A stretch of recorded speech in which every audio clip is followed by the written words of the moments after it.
The objective of the organization, We the World, is to facilitate cooperation on a global scale amongst groups and individuals dedicated to implementing solutions to the many challenges we face on the planet at this time. Welcome to the 11 Days of Global Unity Summit 2023.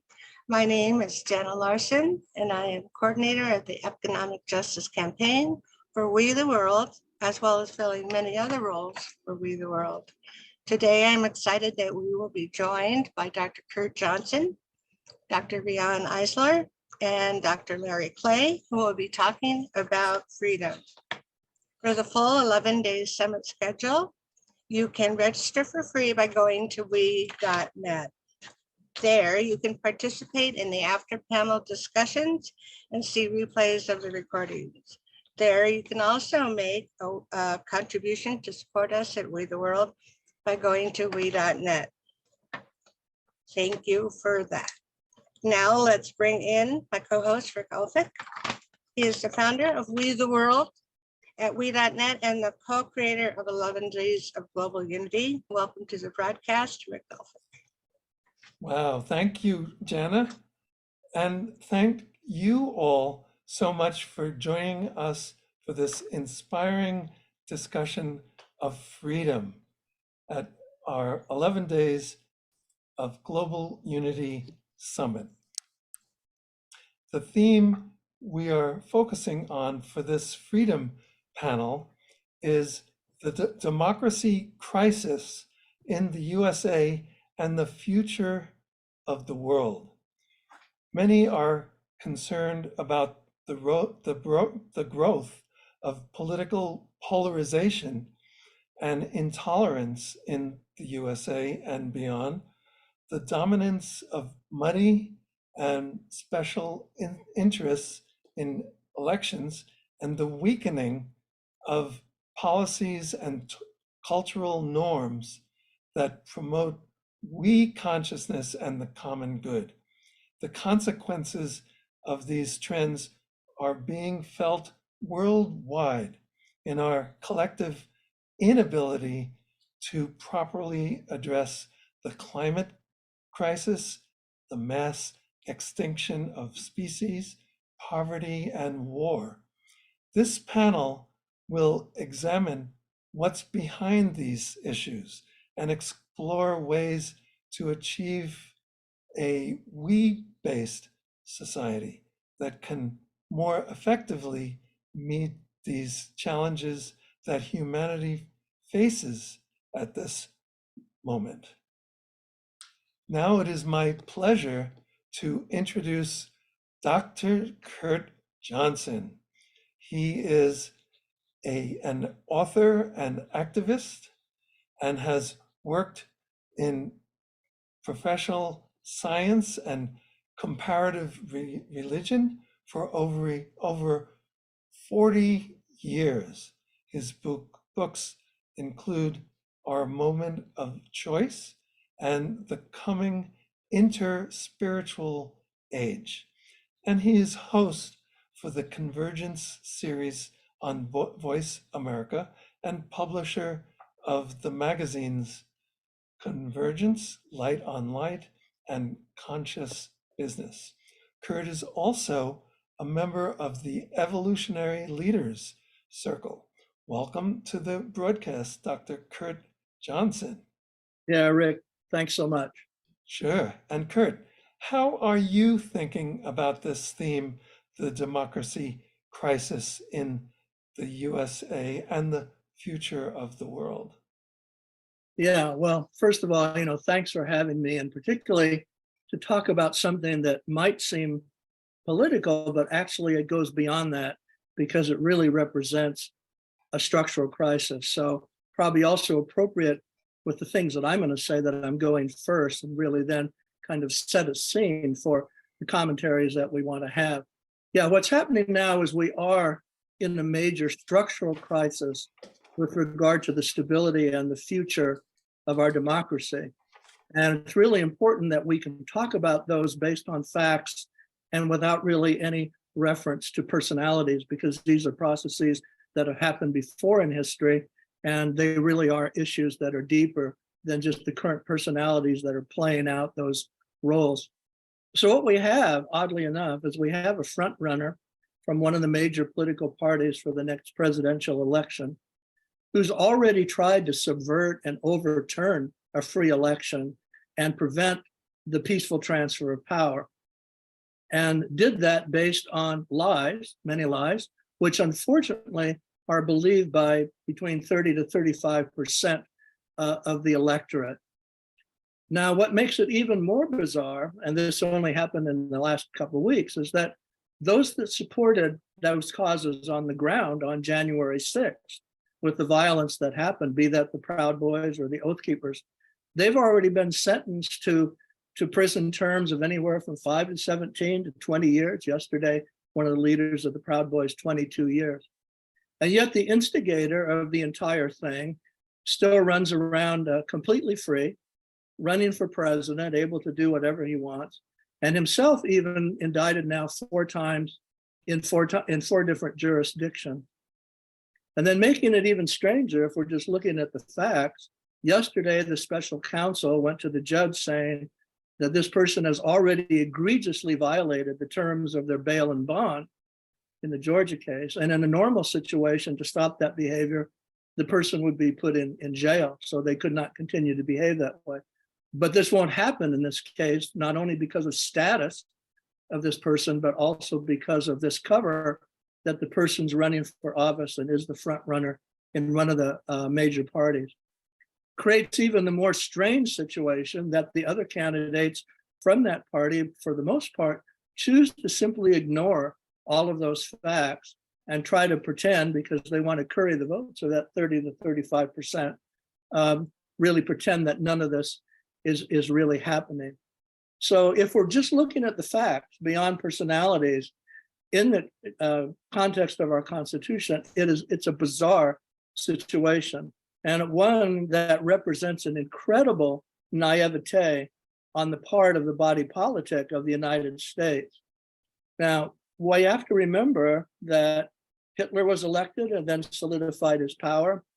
Mussolini was elected and then solidified his power. Even Caesar was elected consul by the Senate of Rome and then solidified his power. And even among our allies in NATO, we've seen a similar rise to one-man rule, both with Turkey and with Hungary. So we have to recognize that beyond the personalities and the hype and the spin, there's a major structural crisis going on with regard to our democracy, and therefore the freedoms that are actually guaranteed by the Constitution of that democracy. And what this represents, and Rihanna is so important to be here in this context as well, it's one of the major regressions that she talks about, one of the major steps backward that happens from time to time in history, where suddenly you end up going backwards to values and ways of doing things which are pathological and had been avoided to a great degree previously. So we just have to understand that this is a crisis structurally, and then see it in that perspective historically. So thanks for letting me kind of lay that out as a fact base, and back to Rick and to the other commentators. Thank you, Kurt. Thank you for giving us that foundation. Let's bring in Dr. Rian Eisler. Dr. Rian Eisler is a social systems scientist, cultural historian, futurist, and attorney whose research, writing, and speaking has transformed the lives of people worldwide. Her newest book, or her newest work, is Nurturing Our Humanity: How Domination and Partnership Shape Our Brains, Lives, and Future, co-authored with Douglas Fry. And Dr. Eisler is president of the Center for Partnership Systems. Welcome to the broadcast, Dr. Rian Eisler. Well, thank you, Rick, and thank you also, Kurt. This panel will examine what's behind the democracy crisis, as we heard from Kurt, and will explore pathways away from domination culture, where there are winners and losers, and towards partnership culture to achieve a we-based society. What are your thoughts about this, Rian, and anything else that Kurt Johnson said? Well, again, thank you for inviting me, and thank you also, Rick, for being here and for doing this. And of course, thank you, Kurt, because you have really laid the foundations by so well describing what's going on. It is a global issue, and it is a global regression. And I want us to take a step backward and forget about the common categories, because if you look at this regression, it really transcends east-west, north-south, capitalism, socialism, right-left, all our conventional categories. And I think if we're going to move forward, we really need a new way, a new paradigm. And the partnership domination social scale offers this. Now, the regression is towards the domination end of that scale. What we have in the United States is really a very uneasy mix of partnership and domination. And what has happened is that this crisis, the tension between the domination system and the partnership system, as if you will, two underlying attractors in the language of nonlinear dynamics, is coming to a head in this time of rapid technological, economic, environmental, and social change. What we're seeing is something very disturbing.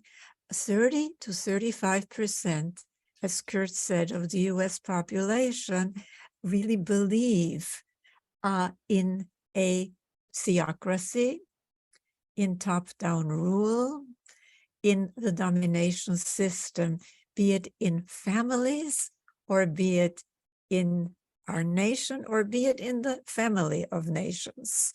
Now, that is the domination system, and it's ultimately backed up by fear, by force, and it starts in families.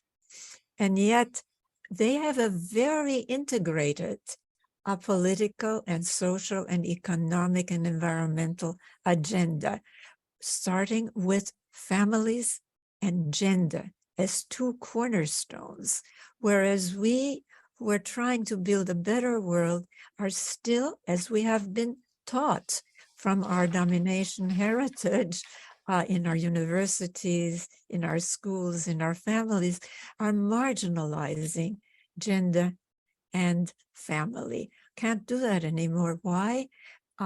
Rick mentioned my latest work, Nurturing Our Humanity, which came out with Oxford University Press in 2019. It draws heavily from neuroscience, and in a nutshell, what it shows is that people who grow up in environments that orient towards the domination side of the scale, they go into denial. And you see it, you know, climate change denial, election result denial, COVID-19 denial. It starts with denial of the pain and the fear that is induced by those on top in their families, because these are top-down families, male-headed families. In other words, families that orient to the domination system. So we need both a short-term and a long-term agenda. The long-term agenda focusing on 4 cornerstones, which I'll go into if you will, later, family and childhood, because that's essential. Gender, it is a social and economic and environmental organizing principle. It isn't just a women's issue. Economics, what do we reward? And that is vital because we fail to reward anything coded feminine, right? Because of this skewed model of our species, and of course, story and language. As for short term, there are tons of things happening. It isn't that there isn't movement towards partnership. There is, but it is countered, as I said, not only by fierce and often violent resistance, but by this regression, this attempt to push us back. And I'll leave it at that. I just want to close with one thing. We were talking about freedom. Freedom is defined, like everything else, very differently, depending on the degree of orientation to either end of the partnership domination scale. In the domination end of that scale, freedom is freedom for those on top, be it in families, be it in nations, be it in the family of nations, to do what they want.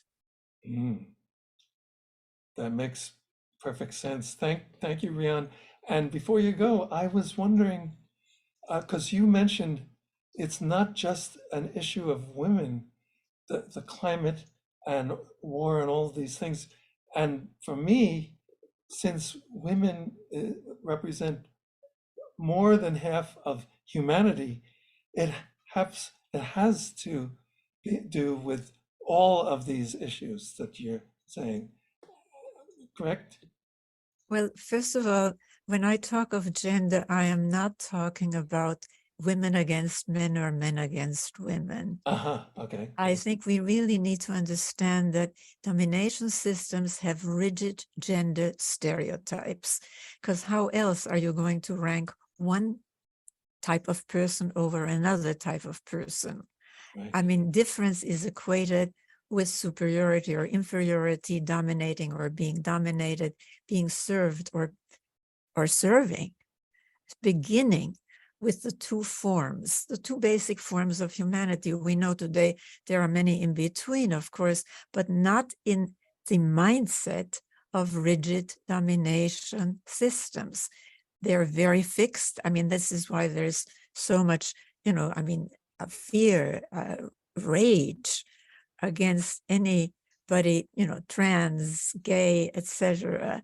And gender fluidity is part of the movement towards the partnership side. It's just a whole new way of looking at things where it's full of aha moments, I think, for many people, because things that seem completely inexplicable suddenly fall into place once we leave behind these very fragmenting social categories that we have inherited, by the way, from times that oriented more to the domination side. It's time, as Einstein said, we cannot solve problems with the same thinking, with the same consciousness that created them. It's time for a new paradigm. Definitely. And I think you laid out that important foundation for what you're talking about with your book, The Chalice and the Blade. You kind of laid that for me, that was foundational in understanding the hierarchy, the original hierarchy that is now part of the whole domination culture, right? Absolutely. And if you really understand that the principle behind that ranking is equating difference with superiority and inferiority, that's a template for racism, for anti-Semitism, for anti-gay, for everything that ails our world. These are not isolated phenomena.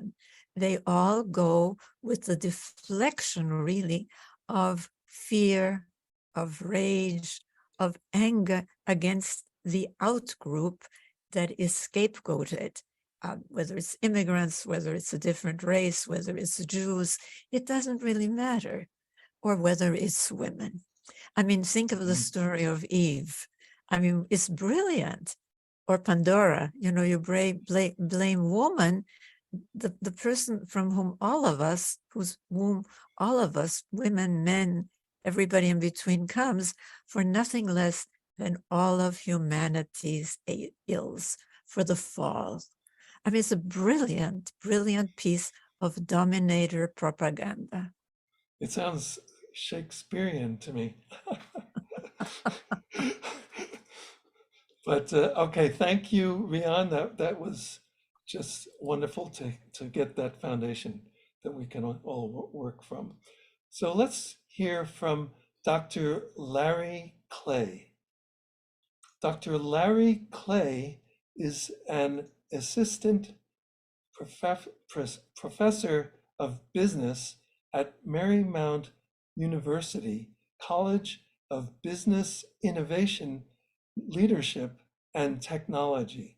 He is program administrator for humanities team, where he helped develop the Conscious Business Enterprise platform.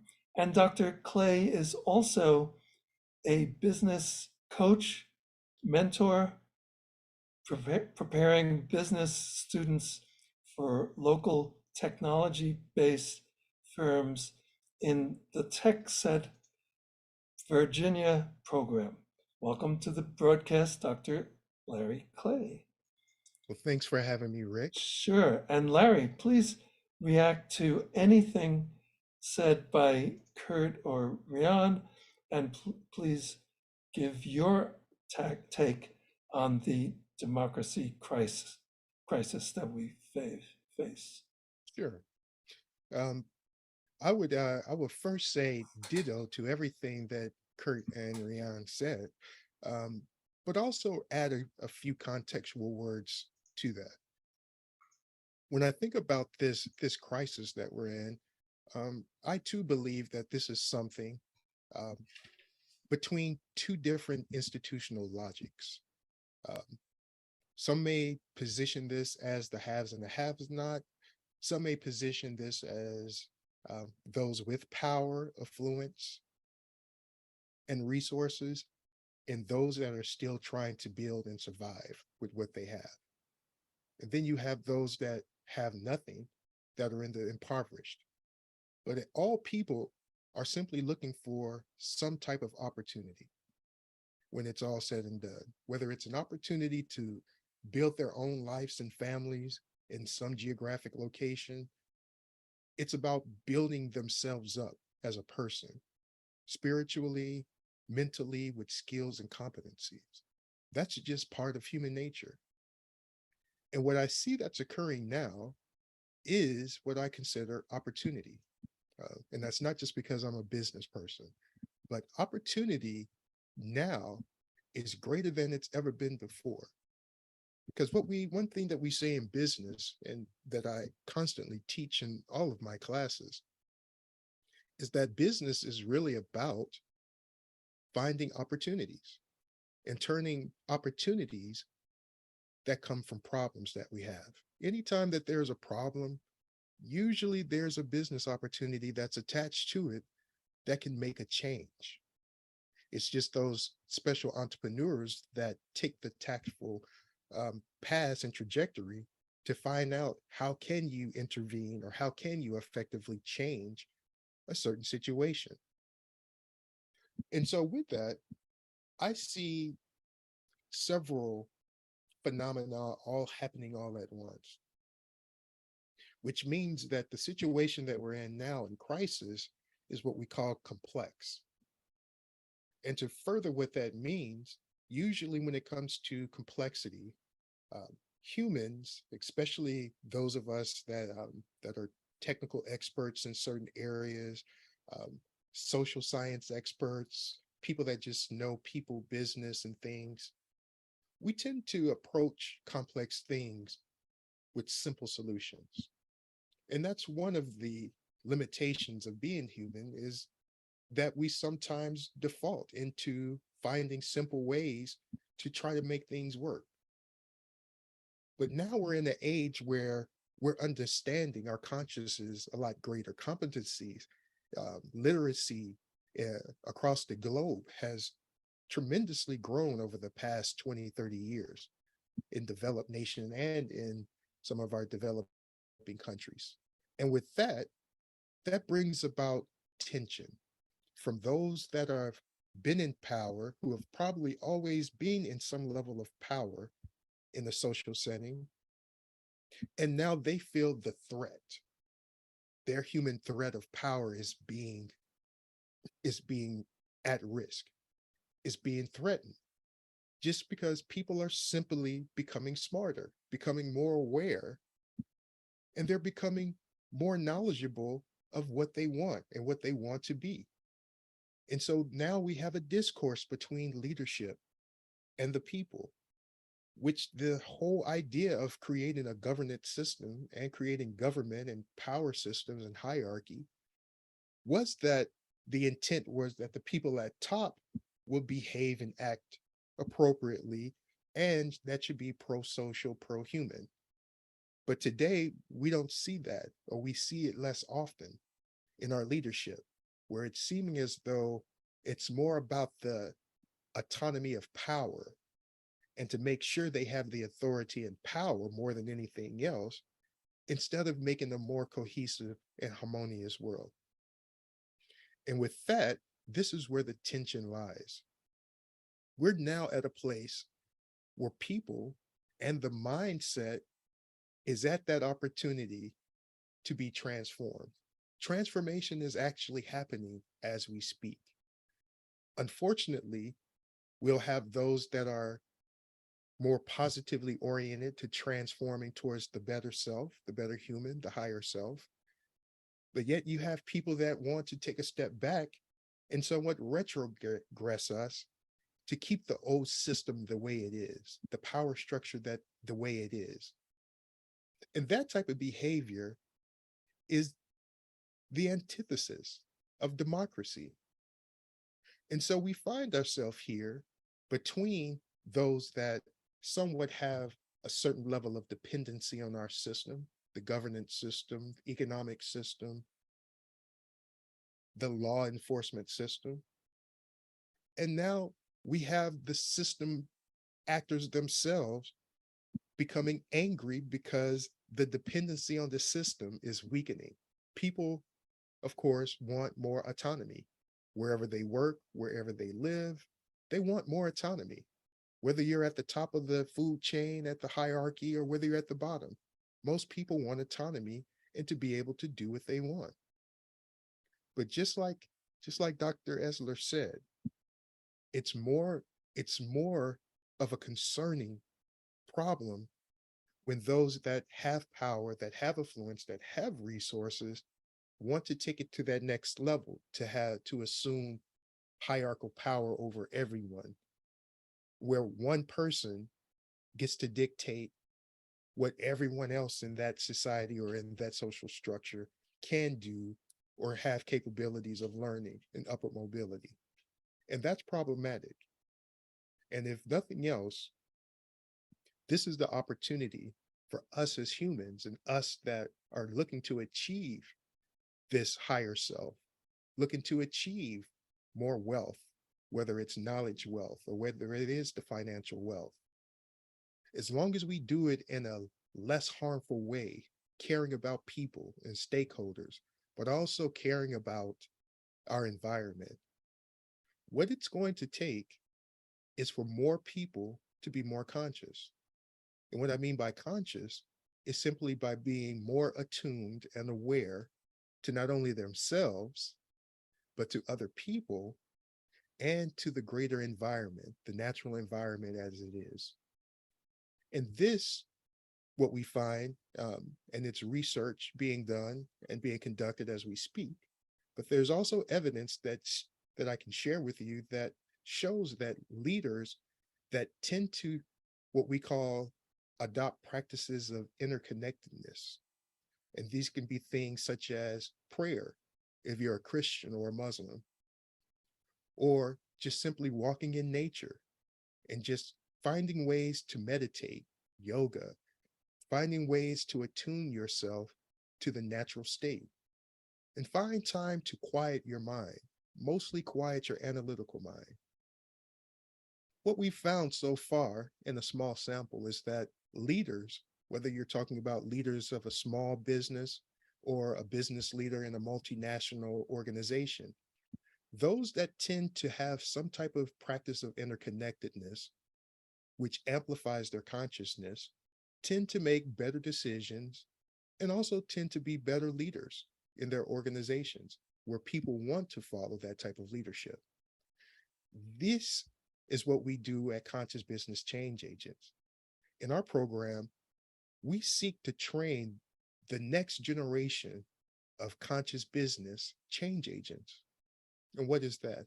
Conscious business is just business and capitalism with the improvement of people.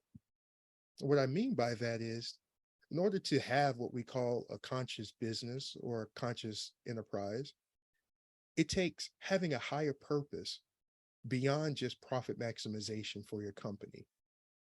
It also includes making sure that you cultivate your organization to a culture of stimulating and amplifying your own consciousness, and having the task of having each and every employee, no matter what they do in the organization, find ways of interconnecting with other humans, with nature, and to build their own identity of self. And along with that, you have to have conscious leadership, because it always starts at the top. The culture is defined what happens and how they see the top act and react. And if there is poor judgment, poor leadership at the top, you can safely assume, and it's evidence shown in the research that shows this, that it usually trickles down all the way to the management and down to the front line workers. That same mindset that you heard Kurt and Rayan speak about, the mindset that needs to be shifted into this new mindset of being more conscious, being conscious of self, the world, and everything around it. And I'll close with that right there. If there's anything else that's needed, it's for humanity to take the opportunity to find ways to be more interconnected than to be disconnected from other humans and disconnected from our natural being and natural state. Thank you, Larry. And I have a question for you, because you were talking about conscious business and the next generation of business leaders. Can you imagine that the culture becoming normalized as partnership culture that Rian and everyone is thinking about, at least we're talking about it now? Could that partnership culture begin to influence the actions of people who are normally at the high step of the hierarchy now? You see what I mean? Because right now, you know, they're thinking, I have to keep this power. But if the culture changes, then they would be out of step with a culture that values partnership over domination. I mean, maybe Rian, you want to say something about that, but I'm just wondering what you think about that. Sure, and just to give a, which I just said, try not to do, give a simple answer to it. We see this, and it goes back to what I said. It's about the leadership, and it starts at the leadership first.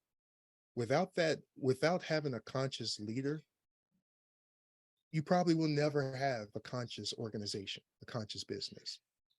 Leadership is, I would say, one of the one of the biggest key, if not the turnkey, for conscious business, because it starts there, just like in any other corporation that we think of today. And it's not just good leadership, so to speak, but it's the leadership that drives a shared vision that has a higher purpose. Now, that higher purpose can be definitely tied to that individual or to the team of people. For example,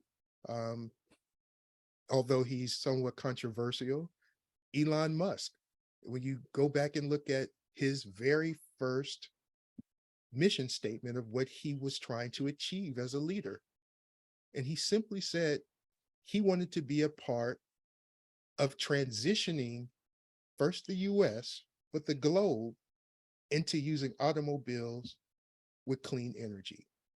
That's simply what he wanted to do. That was his mission. That was his vision. That's what he wanted. And with that, that is, albeit it's controversial again, his leadership showed that he had a vision that other people could see, a higher purpose than just, yeah, I just want to make cars so I can make a lot of money. Now, that was probably underlying his true feeling, but because you have to have that higher purpose beyond making money and profit maximization from the get-go in building organizations and building better organizations. It takes that type of leadership for people to be attracted to that, and that influences them to want that same future vision as well. Mhm. And So, that's where the higher purpose ties into. So mhm. without the leadership and the higher purpose, it'll be very hard, no matter what the existing culture is, it'll be very hard to change. Right.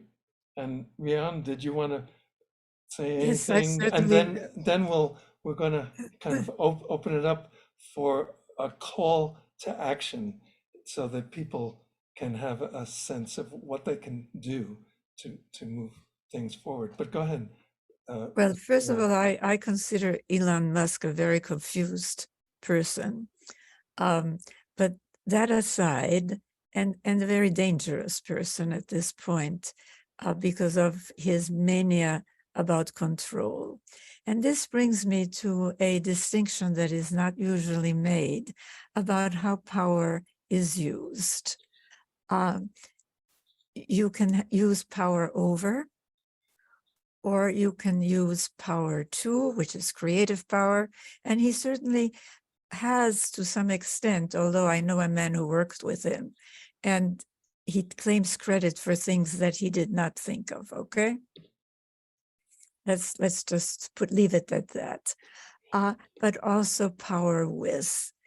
But taking that even further down, there's a difference between what I call hierarchies of domination, because we need new language. And we're all very, very familiar. You better obey or else you'll get fired or you'll get killed or hurt or whatever, emotionally, physically, etc. Or hierarchies of actualization. And the term empowering is a very interesting term.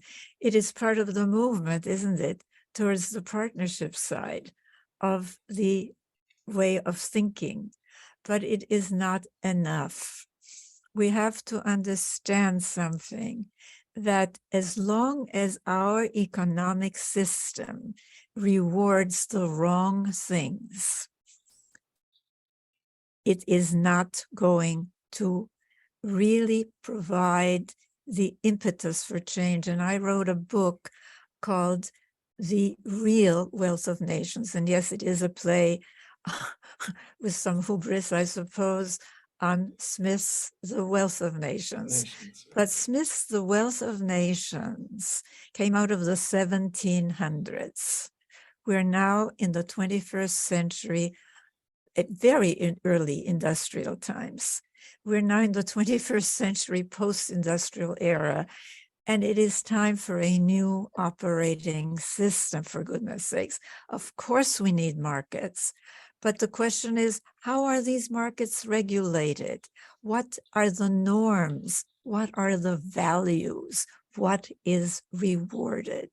And I absolutely agree with Dr. Clay that yes, we want leaders who pay attention to both their human and their natural environment.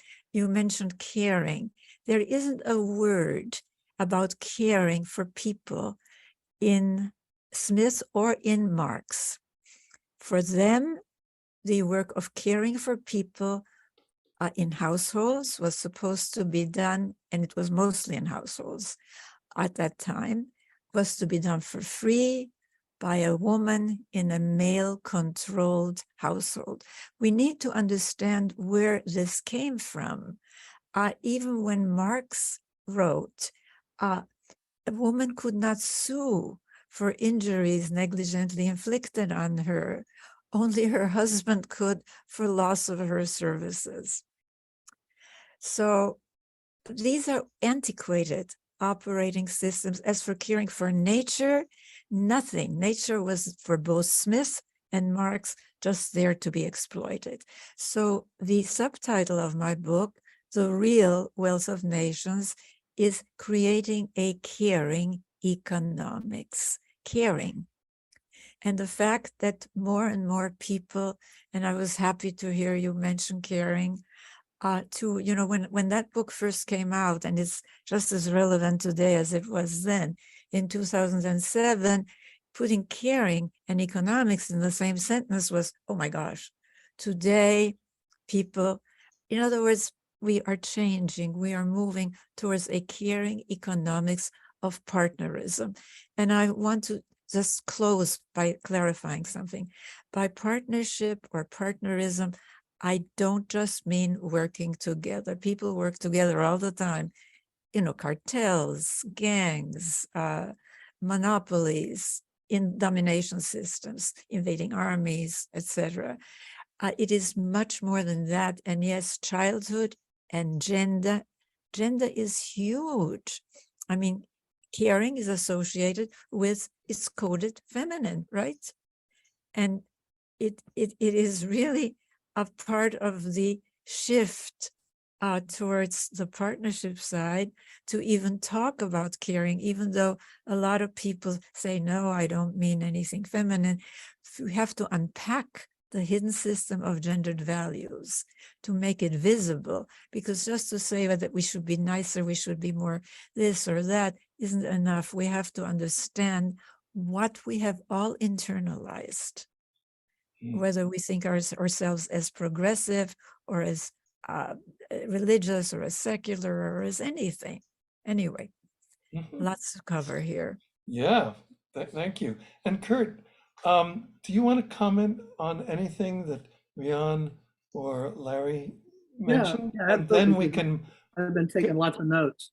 Yeah, and then we can move into our call for action. Yeah. Phase. Yeah, what I want to speak to, if I choose from my notes, is this higher purpose, which I'm so glad we centered on, because there are really two things now, historically and cosmically, that are driving higher purpose. I just want to call them higher purpose driver 1 and higher purpose driver 2, just so we understand them. So the first one is what happens just sociologically, is that when you get to a situation planet-wide, what you realize is no longer sustainable. Once you realize that all levels of what's going on, what the business as usual, living as usual, is not sustainable.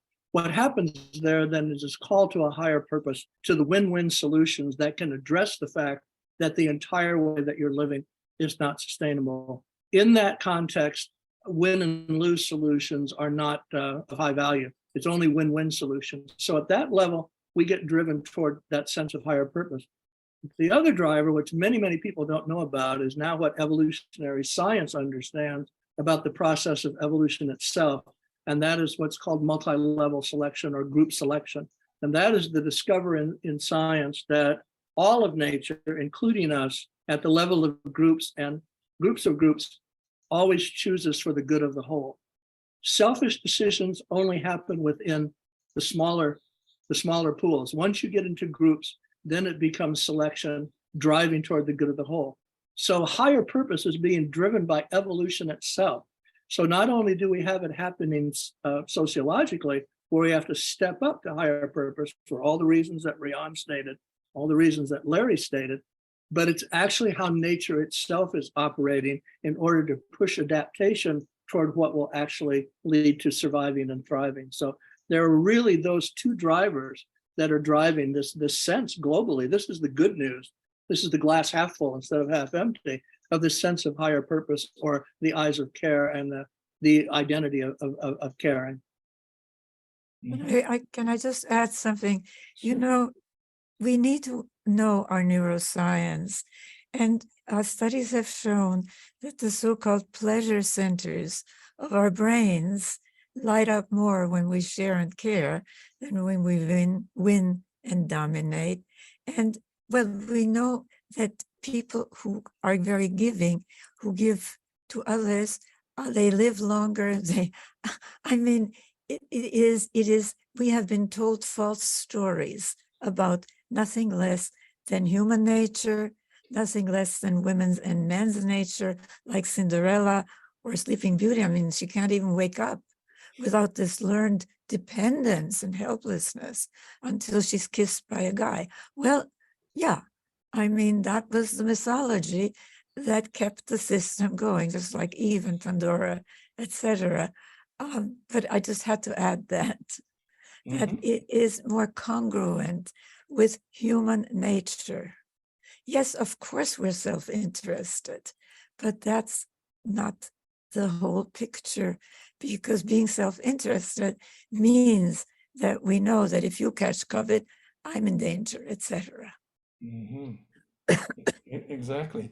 So with all of us now, can we have a call to action? What are you each calling for? How would you like people to take action? Let's start with Kurt, and then we'll just go around. Go ahead. Yeah, well, you don't have to look too far. You can look at this program and all the other programs during Peace Week, because what's happening now is we're moving globally now into this era of the network form of organization and the network form of impact. So it's going beyond top down or bottom up, but it's going to how nature works and evolution works, which is interlaced networks where the trickling isn't just up or down, the trickling is in all directions. I mean, that's what we're seeing from civil society.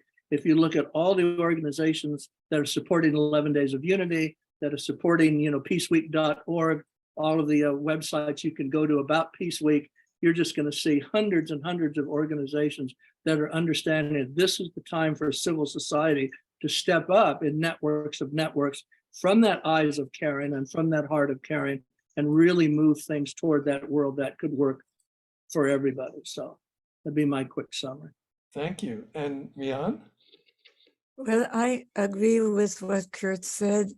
We have difficulty because we're so fragmented into the environmental movement, the women's movement, the they're all part of the movement towards partnership. But I really want us to focus on 4 cornerstones. One is childhood and family. Look at what the people who are really trying to push us back to more rigid domination systems do. They keep talking about family values. Of course, they don't value families. They value a certain kind of family, don't they?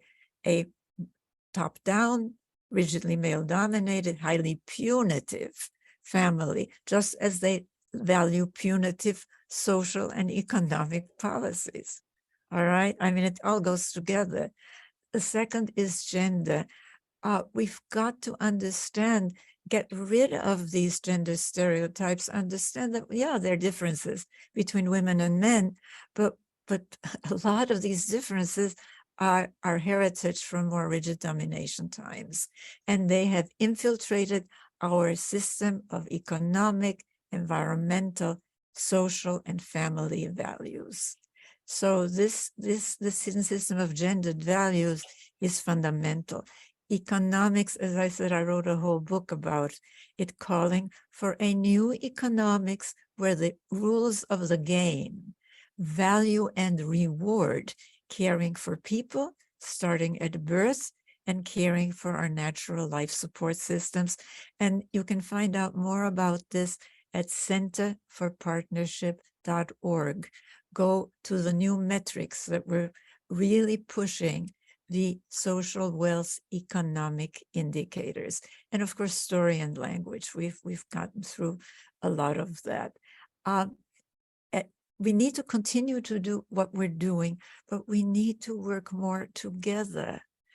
And this is what I really love about Kurt's work and the Hollow movement. It is working together. It is an example that we can work together. So that's my contribution. Thank you, Rian. And Larry? Yes, and Dr. Essler, I love the word caring and wholesome.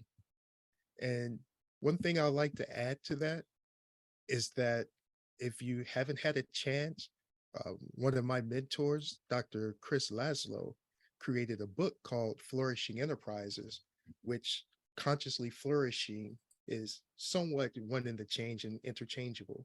But when you think about what a flourishing enterprise is and what their organizing principle is, they generalize, it is wholesome and caring, because you're not just caring about yourself as a shareholder. You're not caring just about you and your employees, but you're caring about the whole business system where you are as it exists, meaning your customers, your suppliers, the people that work with you, the people that you have to pay back, your creditors.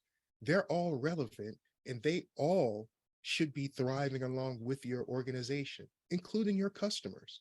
So when we can create organizations that are flourishing and thriving, like Kurt said, that make thriving people, thriving individuals. And yes, this can happen the more times that we take intentional collective conference together and we use our collective intelligence along with the cosmic intelligence from above, and we can come up with these better solutions, these better ways of how we can organize and be flourishing and create what I call the seeds of any economy. And that's to stimulate entrepreneurship and to create these new business models and cultures in organizations around being more conscious. It's going to happen, not just because I'm optimistic, but it's going to happen because people are becoming more aware and people are looking for opportunity. I was one of those people that had no clue what I wanted to be in my life. All I did was chase money. That's all I did. And by the way, I did it very well until the carrot was gone. They pulled the carrot and I got fired and let go. And then I had to, when I felt that I was at the highest point in my life and didn't want for much, I had to go back, all the way back. Lost my house, job, wife left, everything. And I had to start all over. But what that did was a wake-up call. It was the universe telling me I wasn't on the right trajectory. And sometimes, whether you're that potential presidential candidate coming up and no one can tell you anything, but you can tell everyone else everything, and you're the leader and you have an authoritarian way of leading, it's going to take a wake-up call for that person. And sometimes it takes multiple wake-up calls before that catalyst of change can even be considered in that person's mind. Mm-hmm. So we can be hopeful that certain people get wake-up calls before they become more destructive to our social fabric, and or we can continue these conversations and grow within the people that we meet and the relationships that we build. And we have more conversations like this so we can be socially constructive and build a better, flourishing world for ourselves, because it is for us. So why can't we do it? I totally agree. Thank you. Jana, do you have a call to action that you want to express? And then we will close. Well, what can I say to add to what our amazing guests have said and offered. But for me, it's a matter of making a choice to be positive every day and in the midst of overwhelming problems, and do what you can. And that's how I live my life. And I think if everybody did that, there would be a lot of change. Definitely. So this, for me, and probably all of us, this has been really a truly amazing discussion. Thank you all for being part of the 11 Days of Global Unity Summit. And it's all about we, right? So let's go from being a me society to a we society, right? That's why we launched we.net. So together, we can create a world that works for all. And Jenna? Thank you, Rick. And thank you, Dr. Kurt Johnson, Dr. Rian Eisler, and Dr. Larry Clay. And thank you all for watching this and for being a part of the 11 Days of Global Unity. Go to we.net to get involved. And don't forget to stick around for the public discussion right after this panel. Much love to you all. Goodbye. Thank you. Thank you.